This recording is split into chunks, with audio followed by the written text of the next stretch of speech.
Roar! Ew.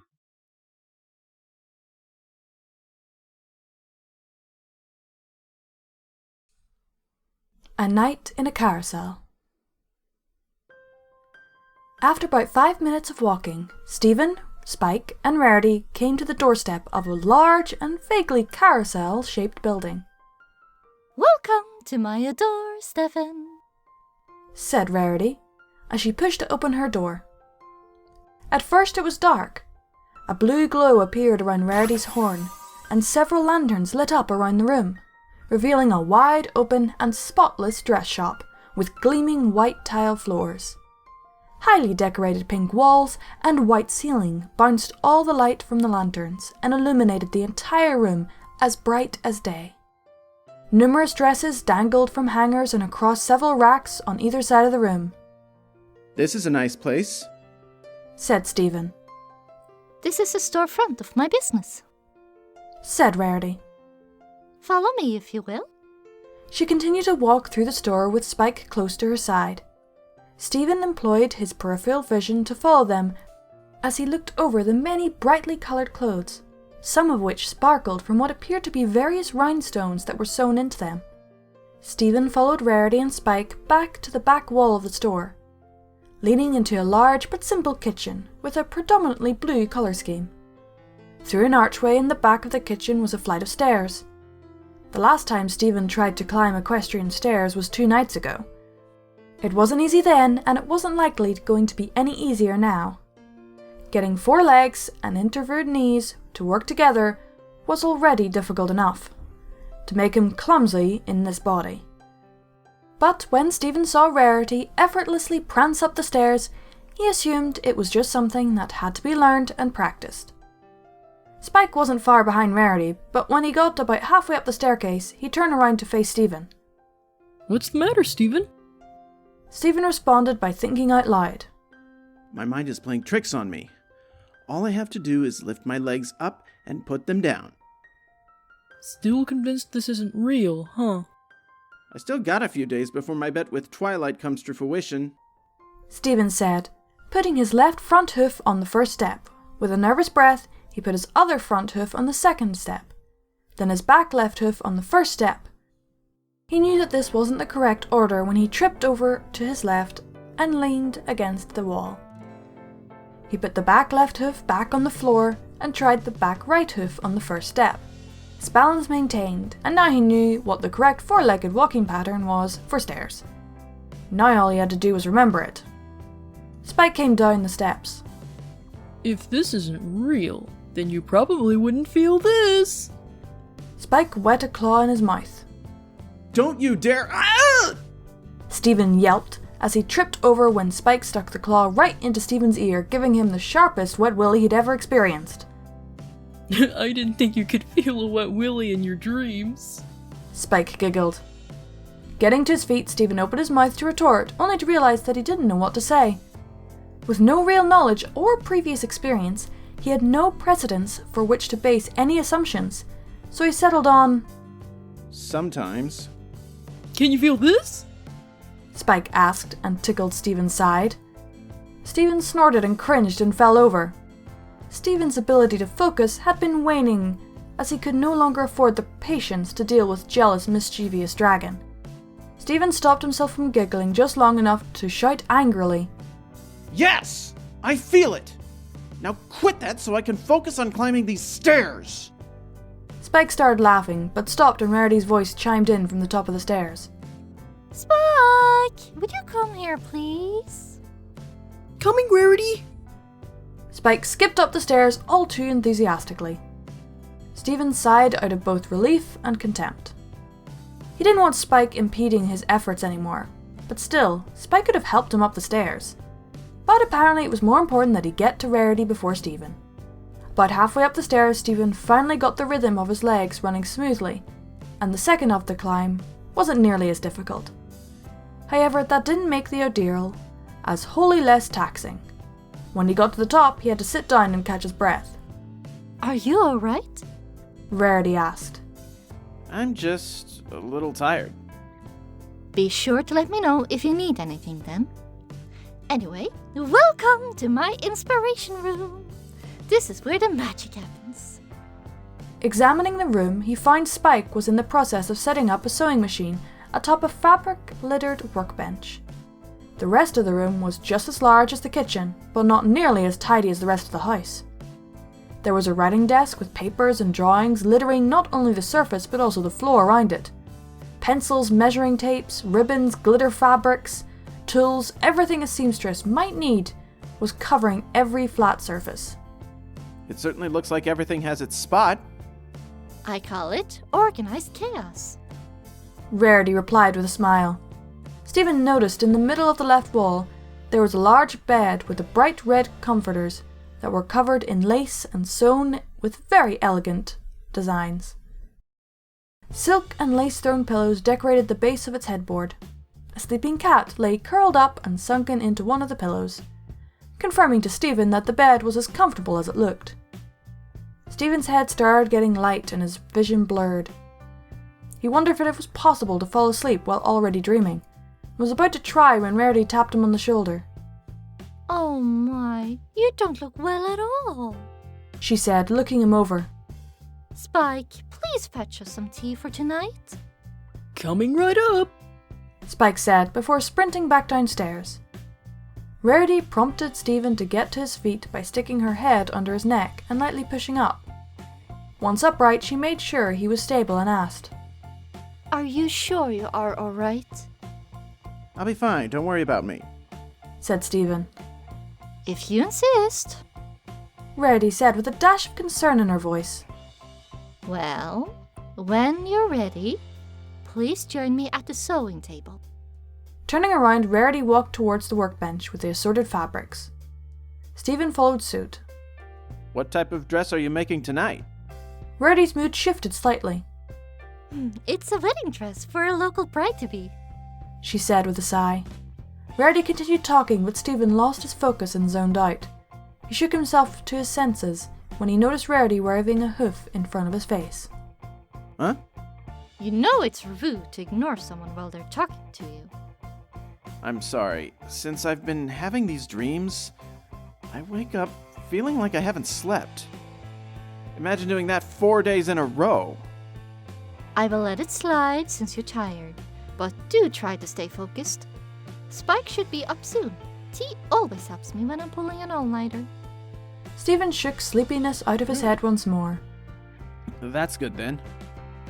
Are you sure you wouldn't rather lay down? Rarity pointed a hoof at her obscenely comfortable-looking bed. Spike is usually a great help by himself. That's generous of you, but I don't want to be dead weight. Let's see what your tea does for me first.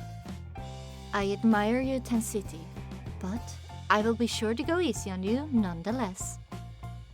Rarity's horn started glowing and the fabrics started organizing themselves around the table. What I was saying before is that once the dress is done, I will only need to make minor adjustments here and there, so we're getting the hard part out of the way tonight. Spike came into the room holding a platter with a teapot and 3 small cups. Thank you, Spike. See to it our guest gets some and then finish preparing the sewing machine. On it. Said Spike. After Rarity stepped away, Spike glared at Stephen while pouring the tea into 3 cups and setting one down in front of him. I'm watching you, he said before making his way to the workbench. Sitting down, Stephen momentarily fumbled with the cup around his hooves, before figuring out how to bend his front legs and press the cup in between them. Now that he could hold on to it, it was the time for a sip. Although slightly too hot, the black tea was tasty and brought a small energetic kick to his stomach. Stephen watched Spike and Rarity work for a few minutes until the tea fully hit his system, bringing a burst of energy with it. Getting back to his feet, he moved to the workbench and asked, Is there anything I can do to help? Actually, yes. Could you be a dear and gently pull the other end of this dress as I feed it into the machine? Rarity put her hooves upon the fabric as Stephen walked to the other side of the table. Are you ready, Spike? As Spike finished adjusting the sewing machine, he gave a thumbs up and called out. Ready? Are you ready, Stephen? Rarity asked. Stephen put one of his hooves on the fabric. He was about to call ready when Rarity piped up. No! Stephen thought about it for a moment. What Rarity said was true. Without thumbs, how was he going to pull the fabric? But if he couldn't do it with his thumbs, then the only option he could think of was to grab it with his teeth. But was that a good idea? He looked at Rarity with curiosity before glancing back at the fabric. Slowly he lowered his head and opened his mouth towards it. Rarity nodded approvingly. Okay, ready. Fabulous! Rarity's horn glowed, the sewing machine started up. Stephen gripped the fabric in his mouth and pulled. Rarity shrieked and stopped the machine. Not so fast! You will break the pattern! Rarity said with a tone of disappointment. The fabric started glowing and the few stitches they had put in came undone. Spike immediately came over and reset the machine. Go slower and pull perfectly straight. Got it. Stephen said confidently, gripping the fabric again. He gave a gentle tug. Like this? He muttered through his teeth. Not quite. Lower. Make it more straight. Stephen responded by adjusting himself. More, please. Rarity's instructions were so vague, but not the worst he'd ever dealt with. He glared at the dress and lowered it even more. Looking for perfection here, said Rarity with a concerned tone, determined to get it right. He focused in on the fabric as best he could and noticed there were some wrinkles where he was pulling. Spike giggled at him as he struggled to straighten the fabric. Don't be rude, Spike. Stefan is learning.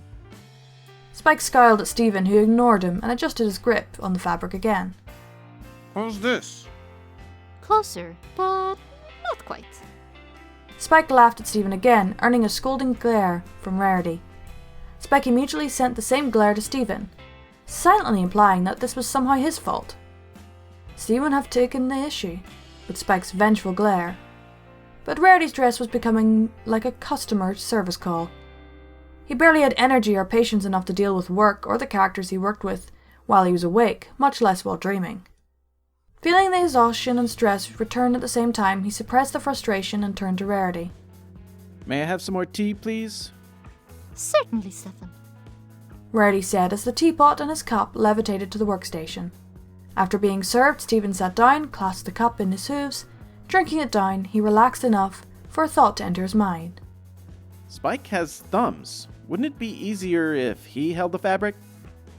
Yeah, you should let Rarity and I do this alone.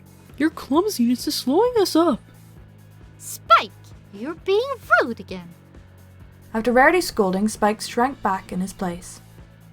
Yeah, Spike. I'm still learning, remember? Rarity turned to Stephen. Never mind him. He's not accustomed to stay up late either. Rarity turned around and refilled Stephen's tea. Spike glared at him while her back was turned. This wasn't the glare of someone who was tired. It was the glare of someone who had just had his girlfriend stolen. Stephen continued to ignore it in hopes that Spike would realize he had no ulterior motives for Rarity and stop messing with him. Stephen gulped down his tea again.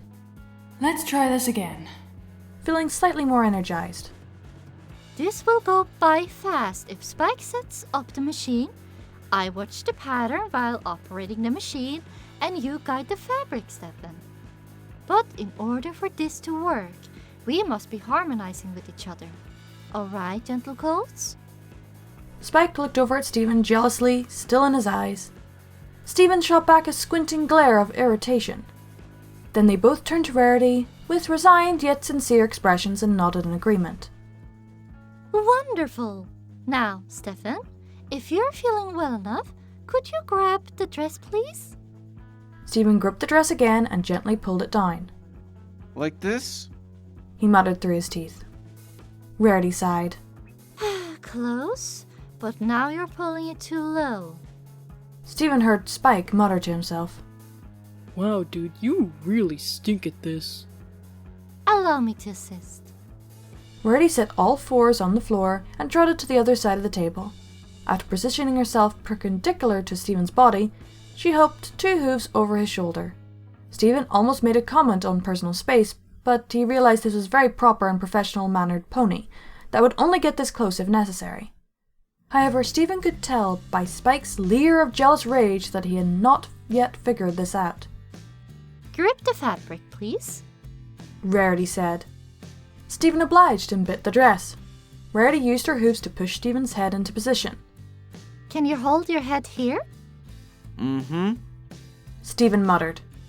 Good. Rarity said as she hopped off his shoulders. Bending her head down, she lightly pressed against Stephen's chest. When you see the machine start, I want you to pull with just this much pressure. She nudged against his body again to stimulate how she wanted him to pull. Stephen didn't even need to look up. He could feel the heat emanating from Spike's eyes. Got it. He muttered. Marvelous! Rarity beamed with excitement. Shall we try again? Before waiting for an answer, Rarity straightened up, went back to the other side of the table. Spike already had the machine ready to go. All it needed was a touch of magic. The machine came to life. Stephen did exactly as he was told. For 10 long seconds he tugged the dress through the sewing machine as Rarity supervised each stitch. After those 10 seconds of perfect pulling, Stephen's neck wouldn't reach back any further without turning up. Desperate to avoid messing up Rarity's perfect angle, he placed his right rear leg back. While focusing on keeping the dress angle, he forgot the sequence of walking and tripped back onto his hindquarters, releasing the dress. Rarity let out a loud gasp of surprise and brought the machine to a grinding halt. But it was too late. The dress had already got a little bundled into itself. Stephen scrambled to his feet. I'm so sorry, Rarity. I tripped. One of Rarity's eyes squinted while the other bugged out. Stephen could see her teeth grinding through her contorted lower lip. With a shake of her head, any indication of anger disappeared. It was an honest mistake, Stephen. No need to worry. With that, Rarity began to untangle the dress. Stephen was almost relieved when he heard that. You're really bad at this. Maybe you should let Rarity and I do this alone, and I'll let you know if we need falling lessons. Spike chuckled. That was the quip that Stephen's exhausted mind needed to snap, glaring at the dragon down and raising his voice. You're really bad at remembering that I normally have hands and fingers, and I'm much better at using those when I do things. Stephen advanced on Spike, not breaking eye contact, with his angered glare as Spike tried to retreat. Gentle Colt. Rarity begged. Let's calm down, please. Stephen didn't hear her. You're starting to remind me of the half-wits that I work customer service for, thinking you could even do that job when your short little head can't even reach the desired angle. Stephen, let's not delve into petty insults, Said Rarity. Again, nobody heard her. Furthermore, if you think I want to be sleeping on a weekend and dreaming about whatever kind of world this is, where I still have the same job of putting up with this type of nonsense, you are deathly mistaken. Stephen, please! Rarity called out. Stephen raised his voice higher. I'm having a hard enough time without you constantly antagonizing me because you think I'm going to compromise whatever conceited hopes you had for impressing your crush. So take those insecurities and shove them down your throat so you'll be less likely to talk.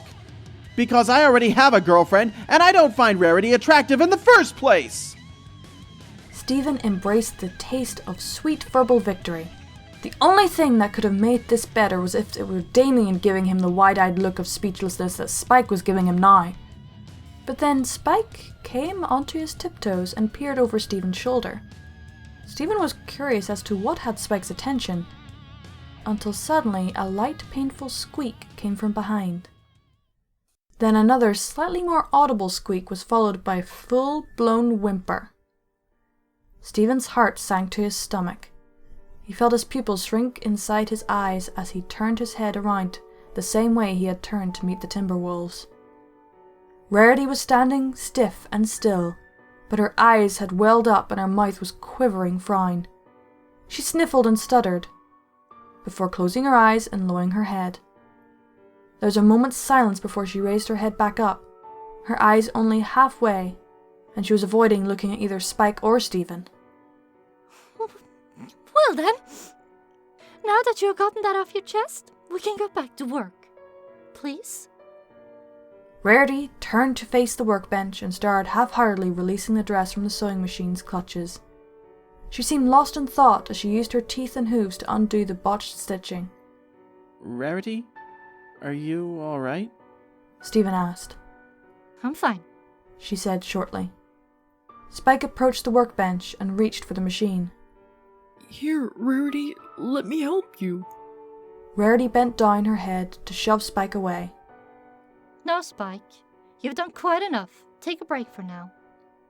After a minute of awkward silence, Rarity had untangled the dress. She turned around, held her nose in the air, and walked across the room with her eyes closed. There are some things I need from downstairs. Are you sure you're alright? I said I'm fine. Rarity said plainly as she walked through her bedroom door. Shortly after, it was enveloped in a light blue and slammed itself shut. There was another awkward silence which was broken by Spike. Now look at what you've done! Please don't start again. Just apologize to her when she comes back. I'm not apologizing! You're the one that freaked out after she asked you a bunch of times to calm down! I freaked out because I'm too tired to deal with you picking on me, even after she asked you to stop a bunch of times. Stephen sat down with a sigh. Look, if nothing else, do it to make Rarity feel better. Spike folded his arms with a huff. Fine. Stephen reached out one of his front legs. Truce? After a moment of hesitation, Spike took Stephen's hoof in his claw and shook it. Truce. That's good then. After awaiting Rarity's return for a few silent minutes, they decided to leave the room and check on her instead. This time Spike stayed with Stephen on the steps. By placing a hand on his chest, he kept him from falling forward while Stephen reverse-engineered the method of ascending the stairs. Once they reached the bottom, they ventured through the kitchen and into the boutique, but Rarity was nowhere to be seen. Spike and Stephen looked at each other with concern and confusion before starting to search. Rarity! Spike called out. What do you want? Rarity's voice called back. Can't you see I'm busy? I might if I could see you. Spike replied. Stephen located the source of her voice behind the swinging doors of the boutique's changing room. Rarity, you've been gone for a little while. Are you sure you're alright? Stephen called out through the door. Rarity's head popped out from behind the doors, with pink and watery eyes.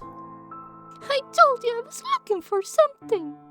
She snipped at Stephen before disappearing behind the doors again. Spike ran up to the doors. I'm sorry about what happened, Rarity. Stephen and I are done fighting now. You can come out. Rarity burst through the door, knocking Spike to the side. She walked through the boutique with her eyes closed and nose in the air, just like how she left the room. I can only think of one other time I have seen you act so brash towards a pony, Spike. And it's not something I would like to remember. Spike sat up on the floor, keeping his eyes low.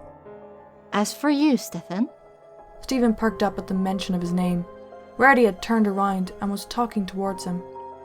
I said before that I could understand you being exhausted, but Spike is my friend, and the way you have been rated him was uncalled for, even if he was being a little impatient.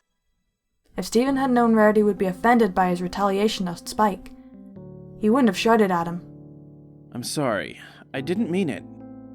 I know that now. It's nothing to worry about.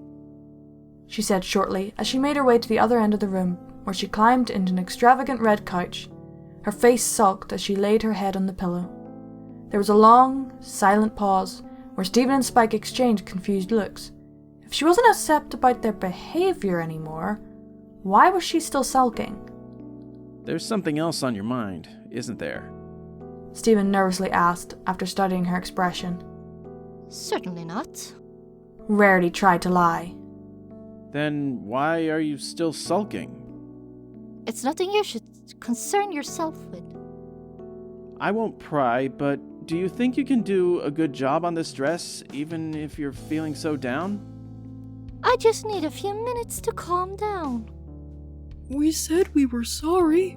What else can we do to make you feel better? It's not something a lady should discuss. But I'm your friend, Rarity. If something's bothering you, I want to help. Rarity buried her face into her pillow and grunted with frustration. After a moment of mulling it over, she lifted her head to look at Stephen. Her eyes were welling up again. Stephen called me unattractive during his little tirade. I did what? Spike ran over to Rarity and tried to pet her mane. But I think you're very pretty. Rarity pulled away from Spike's advance. No, Stephen is right. The uncalled behavior of Prince Blueblood may have been the one thing.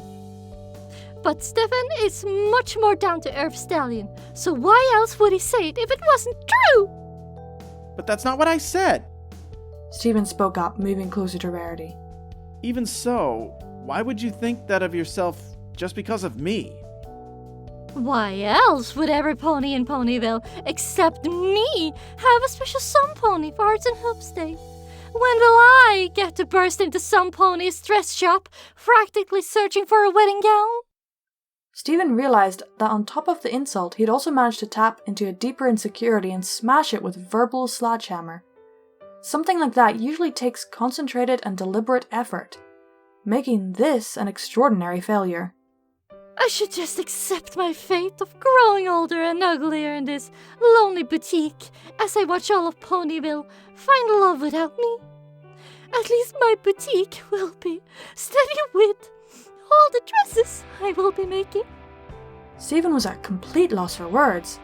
He could try to clarify his original thoughts, but how often did that work in real life? He could try and take back what he said. Would she hear it? If there was any hope of saving this night, he would have to try. Look, Rarity, I didn't mean what I said. Rarity looked at Stephen with a stern expression. What else would you possibly mean? After taking a moment, Stephen continued. I just needed Spike to realize that I'm taken and only see you as a friend. But I lost my temper and didn't consider my wording. I'm really sorry, and I'm sure that you're a very pretty pony. Did Twilight tell you about me? She told me you're from somewhere far away, that you're not really a pony. Exactly, I'm a human who's attracted to other humans. So it's not at all that you're unattractive. Another thought passed through Stephen's mind as he said it. Leaning close to Rarity's ear, he jokingly whispered. Although, I understand if that doesn't make sense. Is it normal for dragons to be attracted to ponies in this world? It baffles me. Rarity perked up, covering her mouth with a foreleg. She chuckled slightly and whispered back. It baffles some of us too. Hey! Spike protested. What are you guys whispering about over there? But I guess you're right, Stefan. Rarity called out at the same chipper tone that Stephen had joked with. She hopped off her couch and walked over to Spike. Little Spiky Wakey is my #1 gemstone finder, so I guess he has an eye for beauty. When she got to Spike, she gave him a quick hug, which he eagerly accepted. What a great big misunderstanding this has been, she said with a sigh and chuckled before trotting towards the kitchen. Come along, gentle goats, we have fallen behind in our work. The rest of the night consisted of a lot of fetching materials. Spike had been used as a pincushion and sewing it all together with various tools. It was a fascinating process, even if Rarity's attention to detail felt monstrous at times. As the hours ticked away, Stephen kept himself going on black tea. At times Spike yawned and lost focus as well, but he'd quickly snap back to reality for the sole purpose of not being outdone by Stephen. The hours flew by until the dress was finished and the morning sun was making its way into the sky. Then Spike headed out, stating he had still morning duties at the library. Rarity rewarded Stephen for his hard work by preparing him a French toast and solid breakfast. They ate together and engaged in small talk until Rarity inquired, How does you being here actually work? I'm not sure, but in a couple more nights, I'll concede to Twilight's theory of me being here by way of something called a spirit traveler spell. But she's still not even sure how that makes sense because there's a bunch of details to the spell that don't add up to my being here. Really? How so? If I remember correctly, I'm not supposed to have an actual body. It only works up to a certain distance, and I have to be willing to come. Are you saying you only come here whilst asleep? Rarity asked. Yeah, and as soon as I wake up, I'm back home. Well, Twilight is a very smart unicorn, and I'm sure she will have it figured out in no time at all. I hope so. Regardless of what exactly I'm doing here, it needs to get fixed soon. Unless I can figure out a way to sleep while I'm here. Say, it's almost 10 o'clock now. The morning is almost over, and yet you're still here. Are you sure of everything you're saying? I took a sleeping pill last night. It's probably still got me knocked through a loop. Oh, I see. Yeah, apparently when I wake up, I'll just plain vanish. A mighty siren sounded off, startling Stephen out of his wits. When his eyes opened, he was sitting up straight on his living room couch. His heart was making another escape attempt as the house phone rang a second time.